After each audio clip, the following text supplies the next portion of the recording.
Acalme-se para que possa adquirir facilmente novas forças.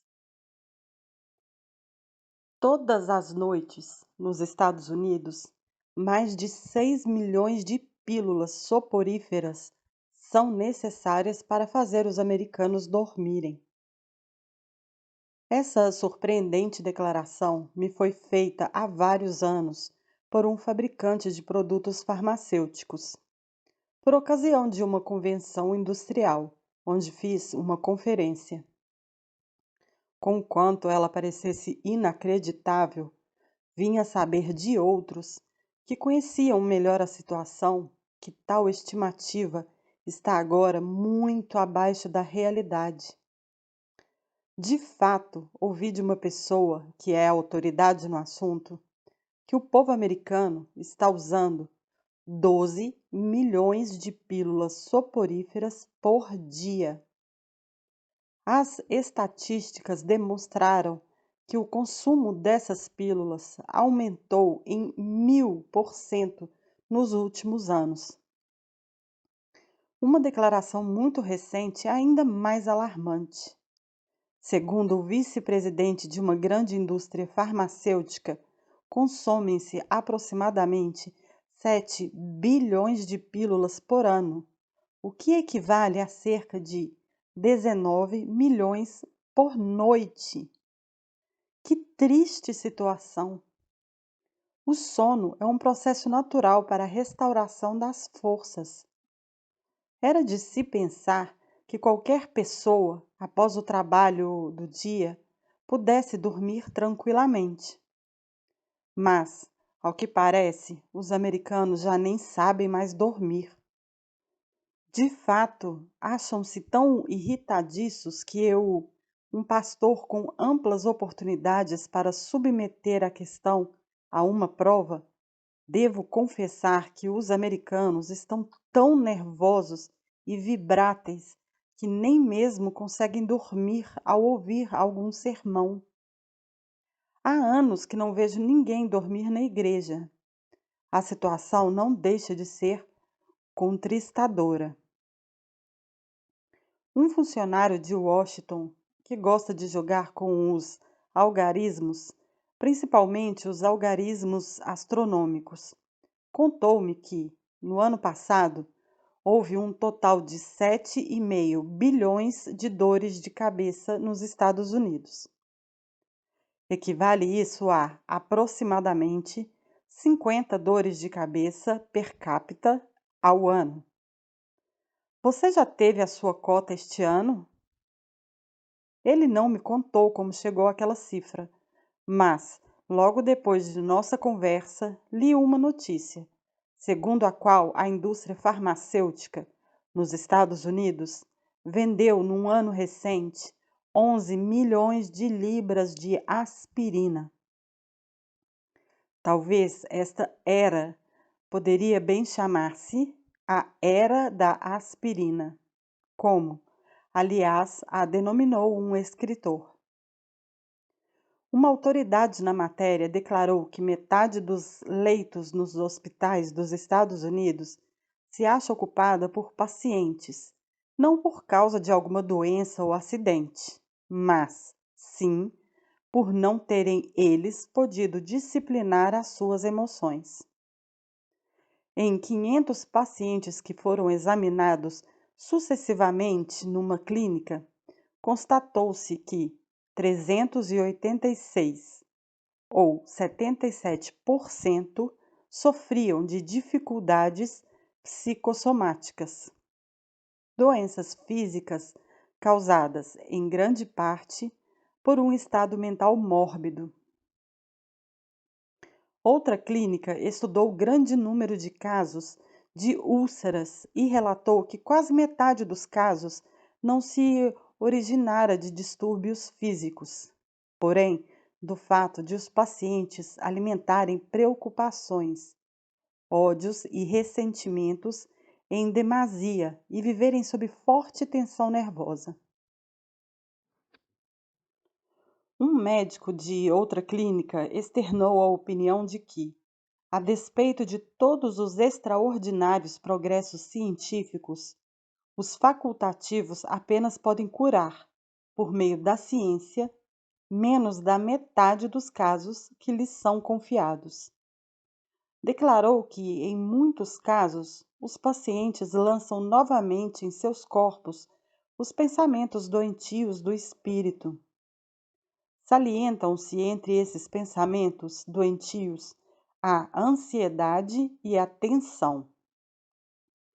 A situação tornou-se tão séria que nós, agora, na Igreja do Colégio de Mármore, na Quinta Avenida, esquina da Rua 29, na cidade de Nova York, estamos com 12 psiquiatras em nossa organização, sob a direção do Dr. Smiley Blanton.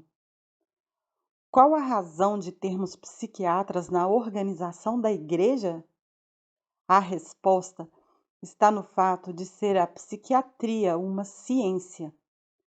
Sua função é analisar, diagnosticar e tratar a natureza humana de conformidade com certas leis e processos bem comprovados. Pode julgar-se também a religião como ciência.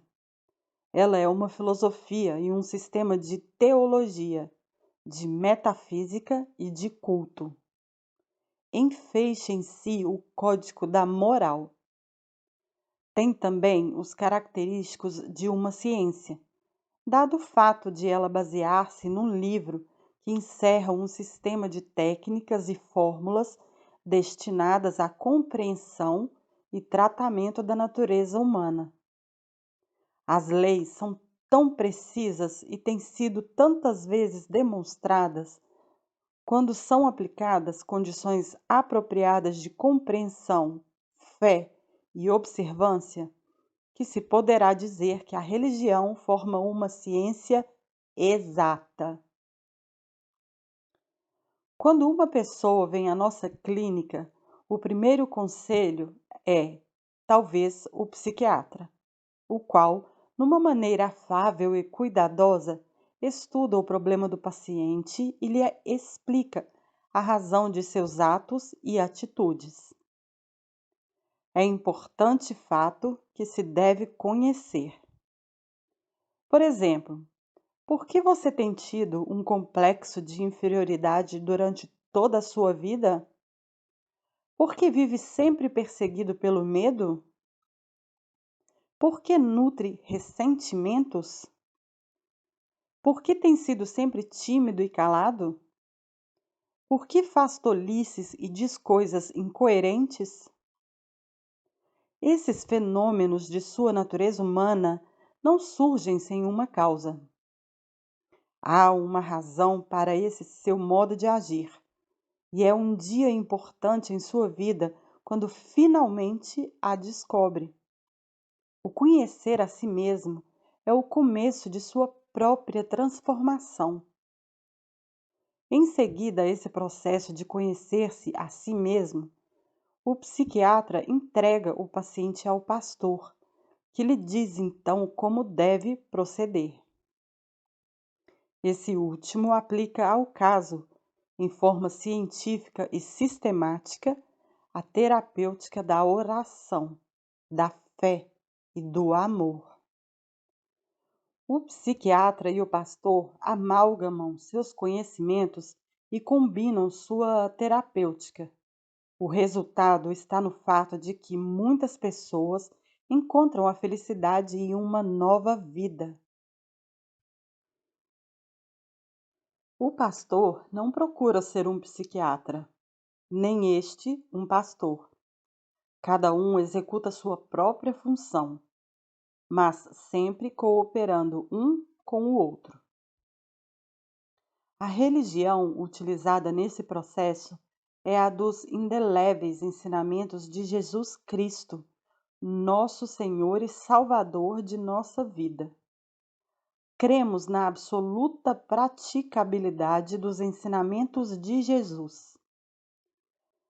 Cremos que podemos realmente fazer todas as coisas através de nosso Senhor.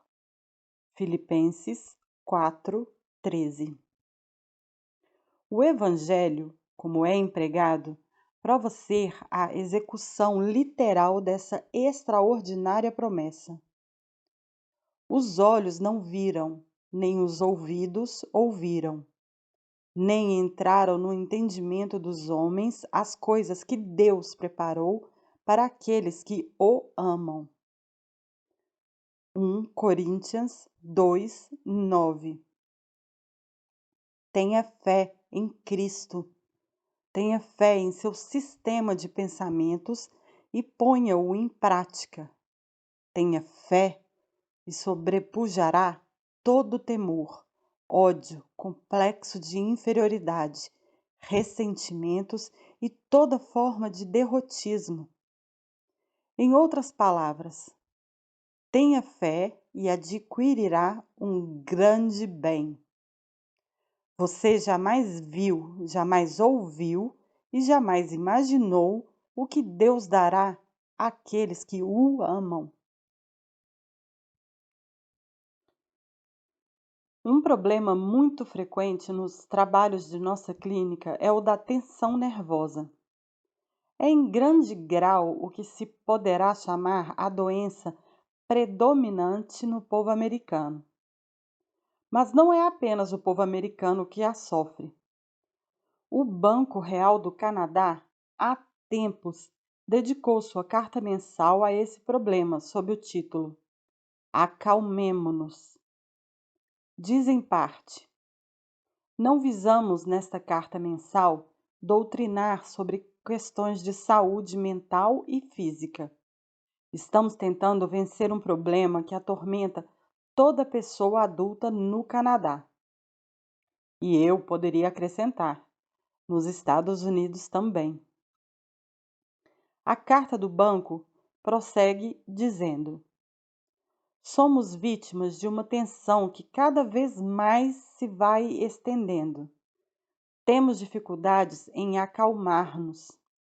O nosso sistema nervoso vive sob forte tensão, levando uma vida azafamada, cheia de agitações. Às vezes à noite, não estamos vivendo como devíamos. Devemos lembrar-nos de uma citação de Carlyle, ou seja, a calma, supremacia do espírito sobre as circunstâncias. Quando uma ilustre instituição bancária chama a atenção de seus clientes para o fato de deixarem de receber da vida aquilo que dela realmente desejam, é porque eles se tornaram vítimas da tensão. E é certamente tempo de se fazer alguma coisa sobre essa situação. Vi em St. Petersburg, Flórida, uma máquina na rua, equipada com o seguinte dístico: qual a sua pressão? Podia colocar-se nela uma moeda e receber a má notícia. Quando se pode comprar a informação sobre a pressão arterial em uma máquina, da mesma maneira que se compra gomas de mascar, isso indica que muita gente está às voltas com tal problema. Um dos métodos mais simples para se reduzir a pressão é adotar uma atitude calma. Faça tudo mais vagarosamente, sem se agitar. Meu amigo Brett Hickey, um famoso técnico de beisebol, declarou-me que não usa um jogador que esteja presa de excitação, embora seja um esplêndido elemento. Para ser um brilhante jogador num campeonato, torna-se necessário completo domínio sobre os nervos e o espírito. Nada de precipitações. É esse método o mais eficiente. Os músculos devem estar flexíveis e funcionar harmoniosamente. A precipitação no jogo apenas servirá para desfazer todas as combinações que se formam para o seu desenvolvimento. Isso se aplica tanto ao golfe como ao beisebol, aliás, a todos os esportes. Num campeonato mundial, faz muitos anos, Ty Cobb, um dos maiores jogadores de beisebol, conseguiu realizar 4 belas jogadas, um recorde que não chegou a ser ultrapassado, que eu saiba. Ty Cobb deu de presente a um amigo meu o bastão com a qual realizou essa extraordinária proeza. Tive a ocasião de segurar o bastão, o que fiz com grande respeito. Seguindo o espírito do jogo, assumi a pose de quem ia desferir uma bastonada. Inegavelmente, a minha atitude não lembrava de forma alguma a do célebre jogador. De fato, o meu amigo, que havia sido, em outros tempos, um jogador de beisebol em uma pequena liga, sorriu e disse: Ty Cobb jamais procederia dessa maneira. Você está demasiado rígido, muito tenso. Está evidentemente exagerando. Provavelmente haveria de falhar na sua jogada. Era interessante observar Ty Cobb. O bastão como que se integrava ao homem. Era um estudo que se fazia sobre o ritmo. Era admirável a naturalidade de seus movimentos. Ty Cobb era um mestre em matéria de serenidade. A mesma coisa se observa em tudo que se prende aos sucessos. Analise as pessoas que são realmente eficientes. Elas sempre parecem fazer as coisas com facilidade, sem o mínimo esforço. Ao procederem assim, estão dando vazão à máxima energia. Um de meus amigos, um famoso negociante que lida com importantes questões e tem vários interesses, dá sempre a impressão de se achar sereno. Atende a tudo com eficiência e rapidez, porém sem hesitação. Jamais se lhe vê no rosto essa expressão de ansiedade e cansaço, que se nota nas pessoas que não sabem como atender a tempo e à hora às suas obrigações. Perguntei-lhe em que consistia o segredo da sua calma. Ele sorriu e explicou.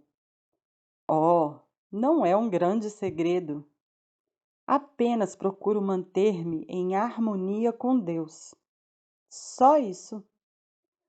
Todas as manhãs, depois do café, eu e minha mulher vamos para a sala de estar e ali ficamos durante certo tempo entregues a uma doce tranquilidade. Lemos em voz alta algum trecho inspirador que nos conduz à meditação. Tanto pode ser um poema como alguns parágrafos de um livro. Depois disso, ficamos sentados muito tranquilamente. Fazemos nossa prece ou meditamos, cada um a seu modo, e, em seguida, afirmamos o pensamento de que Deus nos está dando forças e serena energia. Trata-se realmente de um ritual que observamos durante 15 minutos todos os dias. Não poderíamos passar sem ele. Não fosse isso, estaria completamente vencido pelos nervos. Como resultado, sinto que adquiro mais energia do que necessito. Foi o que declarou esse homem eficiente, que demonstra possuir uma grande calma. Conheço inúmeras pessoas, homens e mulheres, que põem em prática essa técnica ou outras semelhantes para reduzir a tensão em suas vidas. É um processo que se está generalizando e tornando-se popular hoje em dia. Certa manhã, eu atravessava apressado a varanda de um hotel, na Flórida, sobrepassando a correspondência que acabara de receber de meu escritório de Nova York. Eu tinha ido passar ali as férias de verão. Parecia que não podia prescindir daquela rotina de atender à minha correspondência logo pela manhã. Ia passando, pois, apressado pela varanda, a fim de dedicar 2 horas de trabalho à correspondência, quando um amigo, que viera do estado da Geórgia, que estava sentado numa cadeira de balanço, com o chapéu um pouco caído para a frente, deteve-me, perguntando-me, com aquele tom de voz arrastado, muito peculiar e agradável, dos homens do sul: "Aonde vai com tanta pressa, doutor?" Acrescentou depois: "Isso não é maneira de se conduzir aqui nessas manhãs de sol. Venha sentar-se ao meu lado numa dessas cadeiras de balanço e ajudar-me a praticar uma das maiores artes que temos." Ajudá-lo a praticar uma das maiores artes? Que arte? Perguntei intrigado. Uma arte que já está desaparecendo, respondeu ele. Poucas são as pessoas que sabem como executá-la, acrescentou. Queira dizer-me que arte é essa? Não vejo praticar arte alguma, observei. Se estou praticando a arte de espairecer aqui ao sol. Sente-se aqui e tome sol. Sentirá um doce calor e um ar agradabilíssimo. Faz um grande bem isso para a gente. Por acaso já pensou alguma vez no sol? Indagou. Ele nunca tem pressa, não se excita, faz o seu trabalho vagarosamente, sem ruído. Não toca a campainha, não atende ao telefone. Vai prosseguindo no seu curso, derramando sua luz brilhante. Ele faz mais trabalhos na fração de 1 minuto do que você e eu poderíamos fazer em toda a existência. Pense no que ele faz. Faz as flores florescerem, dá desenvolvimento às árvores, aquece a terra, desenvolve as frutas e legumes, torna propícias as colheitas, absorve a água para enviá-la novamente à terra e nos fazer sentir doce tranquilidade. Quando estou sentado ao sol e o deixo banhar-me com seus raios, sinto que estou recebendo dele uma soma de energias. Isto é, quando tenho tempo de ficar sentado durante um bom bocado de tempo. Deixe, pois, a correspondência aí, num canto, e venha sentar-se aqui ao meu lado, propus. Acedi ao convite. Quando finalmente fui para o quarto, tal era minha disposição que atendi a minha tarefa num curto espaço de tempo. Sobrou-me ainda boa parte do dia para as atividades próprias das férias e também para mais alguns espairecimentos ao sol. Naturalmente, conheço muitas pessoas preguiçosas que vivem sempre sentadas ao sol a vida toda e que não chegam a ser coisa alguma. Há uma diferença entre espairecer e ficar apenas sentado. Se sentar, relaxar os nervos e pensar em Deus, pondo-se em harmonia com Ele e entregar-se ao fluxo da sua força, neste caso, não é uma atitude de preguiça. De fato, é, por assim dizer, a melhor maneira de renovar as forças.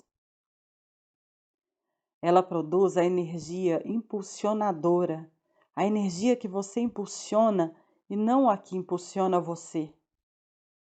O segredo está em manter o espírito sereno, evitando todas essas horríveis reações ligadas à pressa e entregando-se a doces pensamentos. A essência dessa arte está em não deixar acelerar o ritmo de suas atividades e em exercê-las numa base eficiente para que possa conservar sempre a energia. É aconselhável adotar um ou dois planos exequíveis, pelos quais você possa tornar-se perito em usufruir uma força serena e producente. Um dos melhores planos dessa natureza me foi sugerido pelo capitão Ed Rickenbacker. Ele é um homem ocupadíssimo e consegue atender às suas tarefas de um modo que indica possuir reservas de energias. Descobri, quase por acidente, um elemento do seu segredo. Foi por ocasião da filmagem de um programa de televisão, em que ele também participava. Tínhamos-nos garantido que o trabalho poderia ser feito rapidamente, deixando o nosso amigo livre para atender depois às muitas outras tarefas que constavam de sua agenda diária. Contudo, a filmagem estava sendo protelada, mais do que pensara. Notei, porém, que o capitão não demonstrava sinal algum de excitação. Não ficou nervoso nem impertinente. Não andou de um lado para o outro, nem cuidou de dar recados ao seu escritório. Havia duas velhas cadeiras de balanço no estúdio, aparentemente para serem usadas em alguma cena de outra peça. Ele se sentou numa delas e ali ficou muito tranquilamente. Fui sempre um grande admirador de Ed Rickenbacker e comentei aquela sua tranquilidade. Sei o quanto você é ocupado, observei, e admira-me a maneira como você se conduz. Vejo-o aí, tão calmo, tão sossegado. Quanto a mim, sentia-me um pouco inquieto, em grande parte por tomar tanto o tempo do capitão Rickenbacker. Como pode você ficar assim tão imperturbável? Perguntei. Ele sorriu e respondeu: Oh, costumo apenas praticar o que você prega em seus sermões. Tem-se que ter calma. Venha sentar-se aqui ao meu lado. Puxei a cadeira e sentei-me também para relaxar os nervos. Ed, sei que você tem certa técnica para conseguir essa serenidade extraordinária. Diga-me, qual é ela? Ele é um homem modesto, mas, como eu insistisse, deu-me a fórmula que diz usar frequentemente. Eu mesmo costumo agora empregá-la. É muito eficiente. Pode ser descrita como se segue. Primeiro, relaxe os músculos. Faça-o várias vezes ao dia. Não os deixe ficar tensos. Conceba a ideia de um completo abandono do corpo. Idealize um enorme saco de batatas.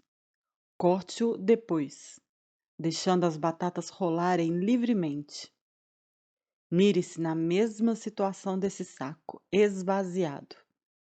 Quer situação mais cômoda? O segundo elemento na fórmula é o esvaziamento do espírito. Todos os dias elimine do espírito todas as irritações, ressentimentos, desapontamentos, frustrações e aborrecimentos. A não ser que o faça frequente e regularmente, esses pensamentos doentios acumular-se-ão até sobrevir uma explosão. Mantenha o espírito completamente livre de todos os fatores que impeçam o fluxo de uma doce calma. Terceiro elemento. Faça suas meditações. Quer isso dizer que deverá volver, em intervalos regulares, o seu espírito para Deus, pelo menos 3 vezes ao dia. Erga os olhos para as alturas. Isso o manterá em harmonia com Deus, proporcionando-lhe doce paz. Esse programa me impressionou grandemente. Há meses que o venho adotando.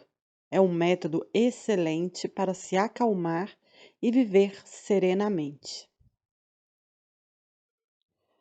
De meu amigo, o Dr. Taylor Berkowitz, da cidade de Nova York, muito aprendi sobre essa arte de trabalhar descansadamente. Muitas vezes, quando às voltas com suas tarefas, o escritório cheio de pacientes e com muitos chamados telefônicos, ele cessa suas atividades, apoia-se na mesa de trabalho e faz sua prece a Deus em uma maneira natural e respeitosa. Gosto do estilo em que a faz. Diz-me ele que é mais ou menos nesse teor. Deus, Todo-Poderoso, estou me excedendo no trabalho. Estou ficando um pouco agitado. Aqui estou aconselhando aos meus pacientes para que se mantenham sempre calmos e serenos. Eu também preciso pôr em prática esse conselho. Dai-me vossa doce paz.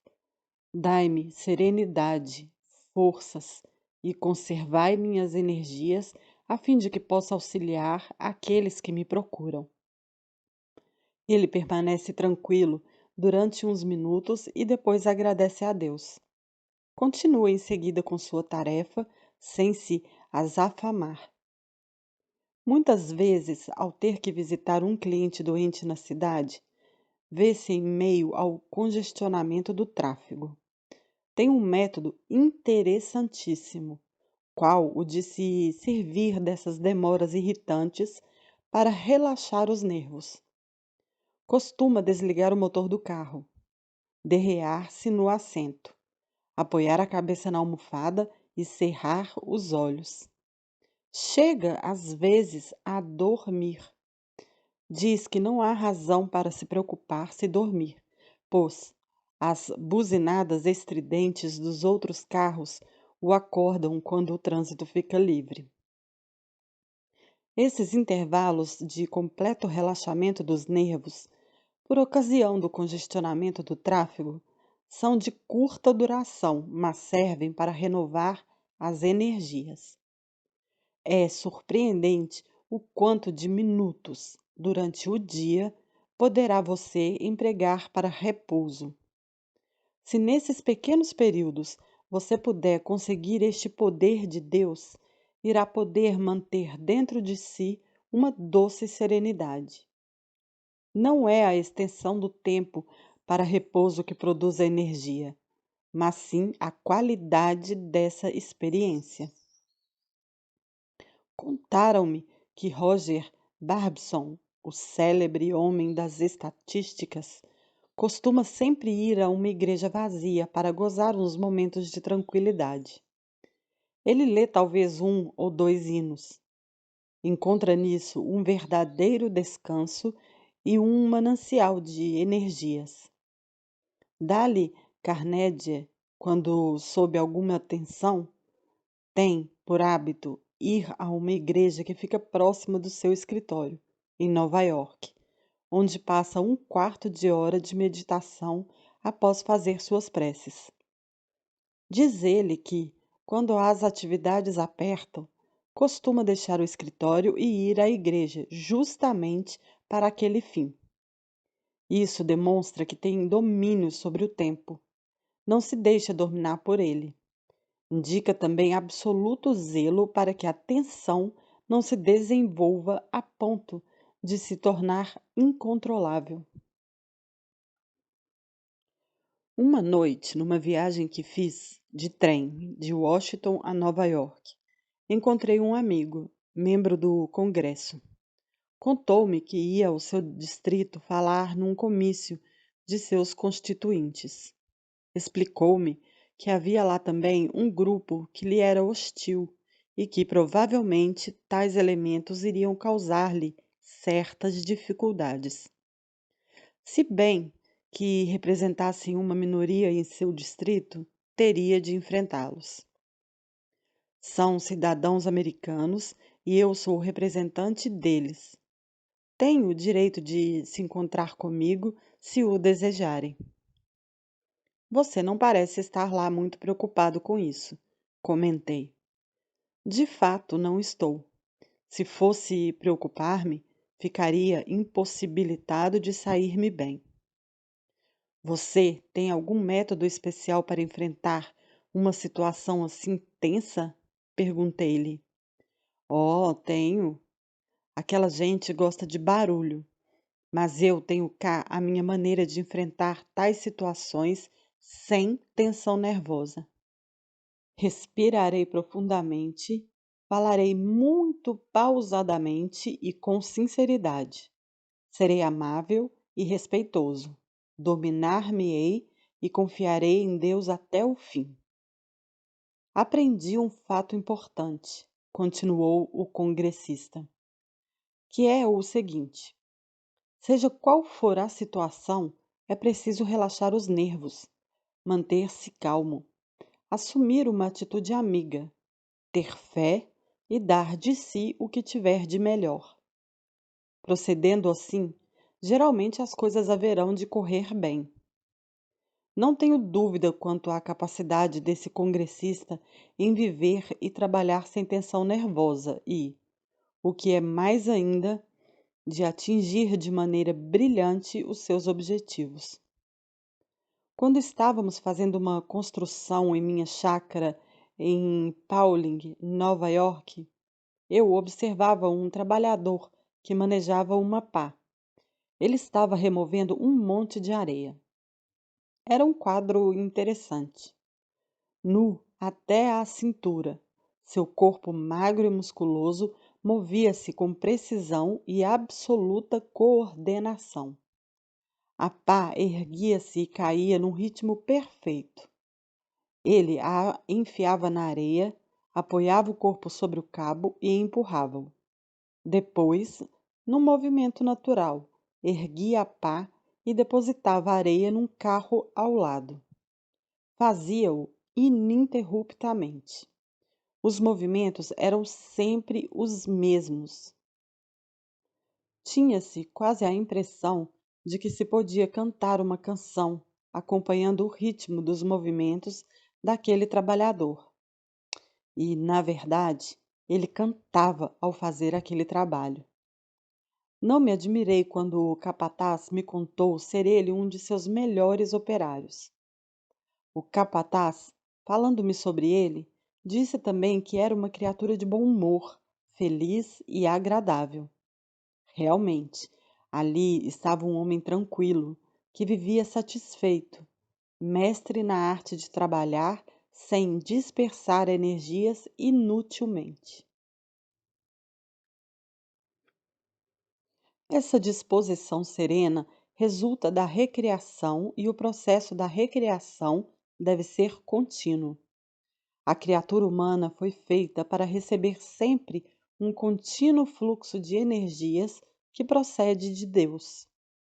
Quando se vive em harmonia com esse processo de recriação constante, adquire-se essa qualidade indispensável para se ter uma boa disposição e trabalhar com facilidade. Como dominar essa arte? Seguem-se 10 regras para eliminar as dificuldades e aplainar o seu caminho. Experimente tais métodos para trabalhar com facilidade. Métodos esses que se acham comprovados pela experiência. Nada de esforços exagerados. Essas regras auxiliá-lo-ão a manter-se sereno e cheio de energias. 1. Não se tenha na conta de um atlas a carregar o mundo sobre os ombros. Não exagere em seus esforços. Procure manter-se sereno. 2. Faça por gostar de seu trabalho. Ele acabará tornando-se uma coisa agradável e não um aborrecimento. Talvez não precise mudar de ocupação. Mude de temperamento e seu trabalho lhe parecerá diferente. 3. Trace um plano para fazer o seu trabalho. Uma falta de sistema pode acarretar situações difíceis. 4. Não procure fazer tudo ao mesmo tempo. Há tempo para tudo. Tenha em mente este sábio conselho da Bíblia: isto eu faço. 5. Adquira uma atitude mental correta, lembrando-se de que a facilidade ou a dificuldade em seu trabalho dependerá da maneira que pensar sobre ele. Se pensar que é difícil, torná-lo-á difícil. Se pensar que é fácil, ele tenderá a tornar-se fácil. 6. Torne-se eficiente em seu trabalho. Saber é poder. Isso se refere também ao seu trabalho. É sempre mais fácil fazer uma coisa direito.